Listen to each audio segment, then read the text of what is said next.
This is the Everything Financial Radio program. I am your host, Dennis Tubergen. We are here every week at this time. Glad you decided to tune in today. Joining me momentarily will be the publisher of TrendsJournal, Mr. Gerald Celente. Always a pleasure to talk to Gerald. He is a returning guest to the program. We'll get his take on where the economy and worldwide events might be headed. It's always an entertaining conversation. Also, in the second segment of today's program, I am going to share with you a forecast made by President Thomas Jefferson as it relates to the economy and economic cycles. And then I'm going to show you, based on today's headlines, how right Mr. Jefferson was. I think you'll find that to be a fascinating segment. That will be in the second segment of today's program. And in the last segment of today's program, I'm going to share with you 5 things that you need to know about what's going on around the world, economically speaking. We profile these in our economic commentary that will be published in April. That newsletter is titled YourRetirementOutlook.com. I'd like to invite you to get a copy absolutely free of charge. All you need to do to get that copy is go to YourRetirementOutlook.com. Just enter your email address, and we'll be glad to email it to you as it is published. We will also be glad to send you on a weekly basis our portfolio update newsletter to give you our take as to what's going on in the markets. So again, the website is YourRetirementOutlook.com. Our April new retirement rules class is at capacity. We are not taking any more registrations for that class. However, we do have a new class starting on May the 8th due to popular demand. That class will be May 8, May 15, and May 22. The cost for the class is $49. That covers all handouts and the book that you receive when you attend. You can go to the website newretirementrules.com to register. Again, that's the May class. Our April class is at capacity. Newretirementrules.com is the website. That class is actually held out on the Western Michigan University campus in Grand Rapids on the Beltline. The class begins at 6:30 p.m. and concludes at 9. It's a 3-night class, and again, all-inclusive cost is just $49. You can get more details at the website, newretirementrules.com, or register while capacity remains. And again, the dates for the class, May 8, May 15, and May 22. I am pleased to have back on the Everything Financial Radio program today Mr. Gerald Celente. Gerald's one of our favorite guests. He is the publisher of the TrendsJournal. You can get more information about the TrendsJournal at trendsjournal.com. And I have to tell you, I looked at the Winter TrendsJournal, and this is a virtual magazine, Gerald. It's amazing the content that you put out. I think it was almost 50 pages. So welcome back to the program. Well, thanks for having me, Dennis. You know, in the TrendsJournal, I want to jump right in because there's certainly a lot going on when you talk about the economy. And in your TrendsJournal, you had an article titled March to Economic Madness, and the subtitle was New Market Realities You have to understand. And there was really some shocking statements that you quoted from some former Federal Reserve officials about quantitative easing. Can you comment as to some of those remarks made by Federal Reserve officials, and what's the reality of quantitative easing and how it's affecting our average listener? Well, it's very clear that the only people that the quantitative easing has helped are that so-called 1%, and it's boosted the equity markets. It's made money very cheap to borrow, and it's been a bonanza for the banks. And that's what's driving the markets. The rest of us are really paying for it. And we're paying for it in a lot of ways. Not only did we begin to pay for it with the too big to fails, but when you look at these record low interest rates, Dennis, you know, I'm old enough to remember they used to have this quaint thing. It may not set right with people and sound funny, but they used to have a thing called savings accounts. And they used to have another thing called CDs, and that you put your money away and saved it or put it in a CD, and you would get an interest rate return for the money that you saved. You don't get that anymore. You put your money in, and you're lucky to get 1/4 or 1%. As a matter of fact, it's becoming so bad that over there in Europe, the ECB, they're talking about negative interest rates. So you park your money in the bank and you got to pay them, is basically the story. So all of this Fed pumping has done nothing to stimulate the economy. David Stockman, the former budget director under Reagan, wrote recently about basically the same thing. And they asked him, well, how about what would happen if you didn't have the quantitative easing? He said the conditions would be precisely the same that they are now, because the jobs stink. You can see where the job growth, so-called job growth, has gone. It's gone into the lowest sector of healthcare. It's gone into bartenders and waitresses. It's gone into the hospitality sector in other ways, and it's gone into temporary jobs. So the quantitative easing has been. Oh, and you don't have to look at the United States. Hey, go take a look over there in Japan. You remember Abenomics? Yes, stimulus, shoving a lot of cheap dough into the economy that boosts investment opportunities for those that could play the market. So look what's going on in Japan. Woof, those markets really took off. But how about the economy? It's teetering on recession. So, Gerald, you can only look at quantitative easing, and it was I thought that the quote you had from Andrew, I believe it's Hussar in your Trends Journal, who is a former Federal Reserve official. It's essentially an apology. He said that I've come to recognize the program for what it really is, the greatest backdoor Wall Street bailout of all time. And then there's a 60 Minutes piece that airs just a couple weeks ago about a new book that was published about how the stock market game is rigged.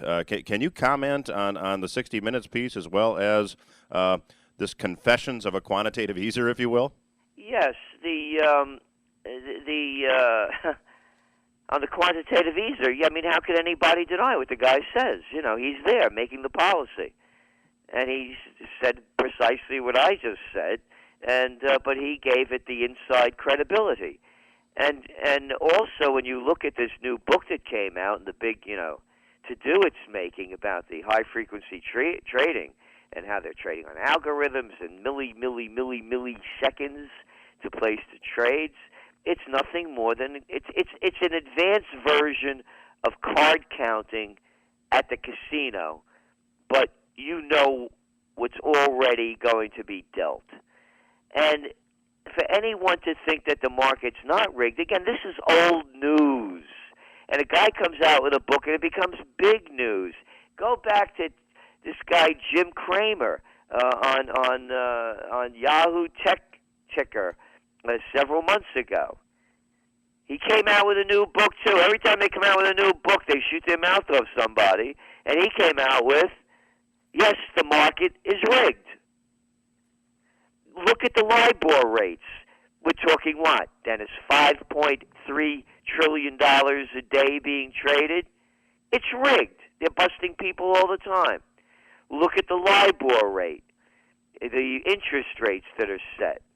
They're rigged. Everybody knows it. It's a fact.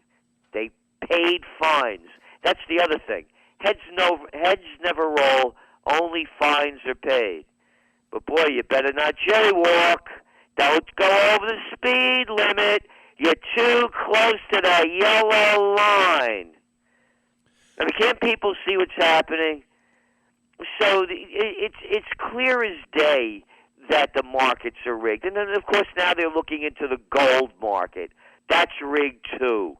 The whole game is rigged. It's a criminal operation, and the facts are there. This isn't speculation.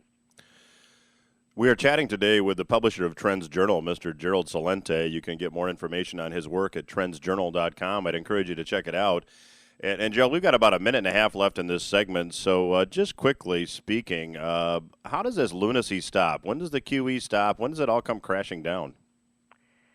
You know, they keep coming up with new scams and schemes to keep pumping it up. It should have come down a long time ago. Who would have invented quantitative easing or stimulus? I mean, I think just like they came up with Abenomics over there in Japan, they're going to come up with Yellenomics here in the States, to name it after the new Fed chair. They have to keep this money flowing in. Everyone knows it. And at some point, there's going to be a real crisis, a dollar crisis. But don't worry about it, Dennis, because when all else fails, they take you to war. And you can hear those war drums beating again. It's as old as history. You want to get your mind off things? A nice little war makes it really convenient. Well, we will continue our conversation with Mr. Gerald Celente, publisher of TrendsJournal, in the next segment. Again, the website to check it out is TrendsJournal.com. I'd encourage you to do that.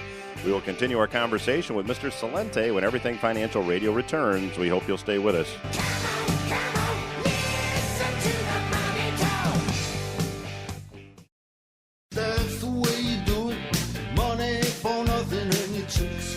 This is the Everything Financial Radio program. I'm your host, Dennis Tubergen. We will continue our conversation with Mr. Gerald Celente, publisher of TrendsJournal, in the next segment. You know, I was reading a book in preparation for next week's interview with a gentleman by the name of Christopher Whitestone.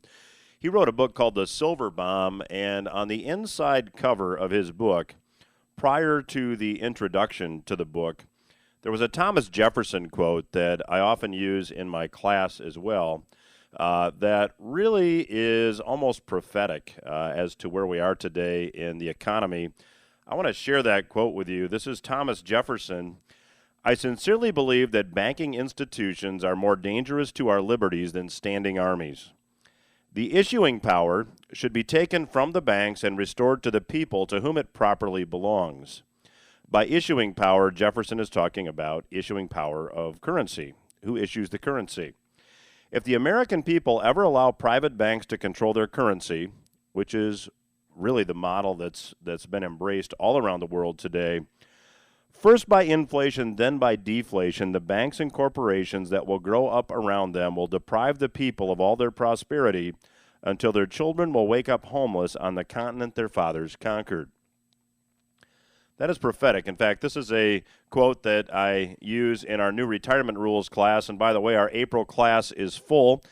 We have to cease taking any reservations. We are at capacity. However, due to popular demand, we are offering another class at the Western Michigan University East Beltline campus in Grand Rapids. That class will begin on May the 8th and continue the nights of May 15 and May 22. The cost for the class is $49. That covers all 3 nights, all the handouts and the book that you receive. Now, in the class, we talk about historical examples of money cycles and historical examples of exactly really what Jefferson was talking about, that if banks control currency, first by inflation, then by deflation, the banks and corporations that will grow up around them will deprive the people of all their prosperity. Well, there are a number of historical examples that this money cycle existed. This money cycle existed prior to Jefferson making that statement, and certainly the money cycle has continued to cycle, if you will, after Jefferson made that statement. If you look at John Law's France, there was money printing. This is in the early 1700s. First by inflation, then by deflation.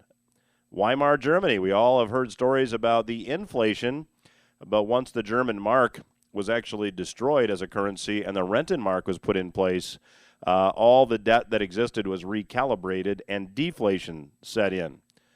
Zimbabwe destroyed their currency by redenominating it 3 times in the last decade. There was massive inflation, and now, as we reported on last week's program, Zimbabwe is experiencing deflation. So it seems that Jefferson was a pretty astute student of economics. He said when private banks control the currency, first by inflation, then by deflation, the banks and corporations that will grow up around them will deprive the people of all their prosperity. Another economist, an Austrian economist, a gentleman by the name of Ludwig von Mises, said this. He said, "There's no means of avoiding a financial collapse of a boom brought about by credit expansion." In other words, if your boom is debt-driven, von Mises said, you cannot avoid the financial collapse or the bust.